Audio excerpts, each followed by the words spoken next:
nandito po kami upang mabigyan ng tulong ang ating mga magsasaka na tinamaan ng bagyong Nando. Titiyakin po namin na hindi na po mauulit yung ating nakita. Titiyakin po natin na bawat sentimo na pera ninyo, hindi namin pera ito, pera ninyo na ibinahagi ninyo sa mga opisyal ng pamahalaan. Kami po ay kung tawagan custodian lang, tagabantay lang kami sa pera ninyo. Hindi dapat maging hindi amin 'yan, sa inyo pa rin 'yan.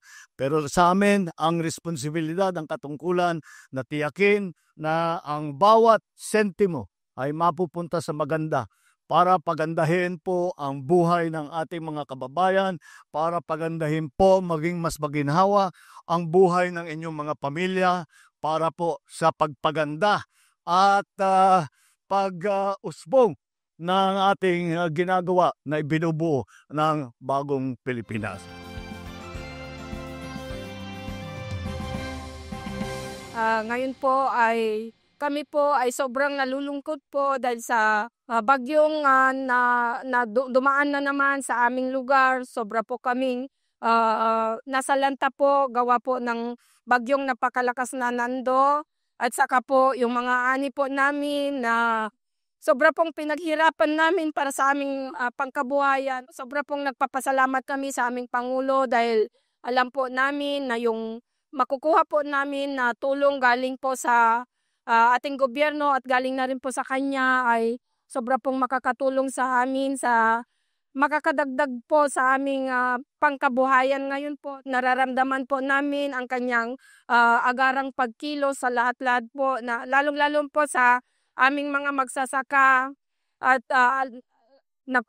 sobra po kaming nagpapasalamat sa kanya dahil lagi po siyang tumutugon sa mga ganito pong problema po sa aming mga magsasaka.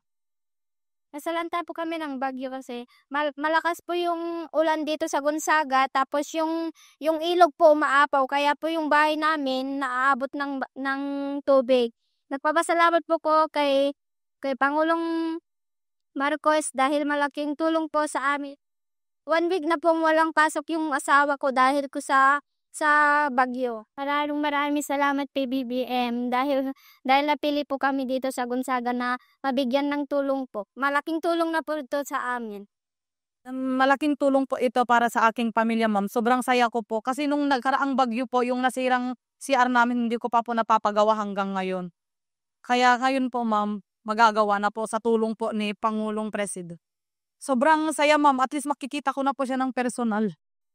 Abot langit po ang pasasalamat ko sa kanya, ma'am, kasi laking tulong po yung ibinigay niya sa amin.